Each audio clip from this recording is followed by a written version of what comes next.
Et pour terminer, on pourrait appeler ça l'effet Jeux Olympiques. Oui, avec des clubs sportifs français pris d'assaut. 1 mois et demi après les JO, on assiste à une déferlante d'adhésion. Tous les sports sont concernés. La natation, par exemple, surfe sur l'effet Léon Marchand, évidemment, et enregistre plus de 10 000 adhérents. Dans d'autres sports, les clubs, faute d'équipement, refusent du monde. Autre exemple avec le tennis de table qui enregistre une hausse de 20% d'inscriptions. Cyril de la Morinerie, vous vous êtes rendu dans le plus grand club de la région parisienne. Oui, dans ce gymnase de Levallois, la salle est archi comble. Ces passionnés raquettes à la main enchaînent les points sur la trentaine de tables de ping-pong disponibles. Comme beaucoup, c'est après avoir admiré les frères Lebrun à la télé que Jean-Pierre, jeune retraité, a décidé de s'inscrire.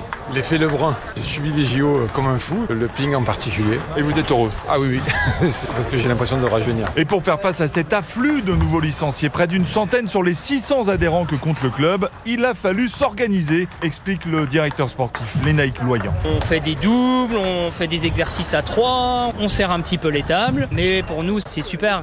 Les clubs de handball sont eux aussi débordés par les demandes d'inscription, à tel point que le président de la fédération, Philippe Bana, ne pourra pas accueillir tout le monde. Une véritable raz-de-marée des enfants qui envahissent les gymnases. On arrive à la saturation des équipements. Mais peut-être que nous, en handball, on va refuser cette année 100 000 licenciés. Ça, c'est bien dommage. Quant au succès des Jeux paralympiques, il met aussi certains clubs en difficulté par manque de moyens et de bénévoles. Cyril de la Morinerie pour Europe.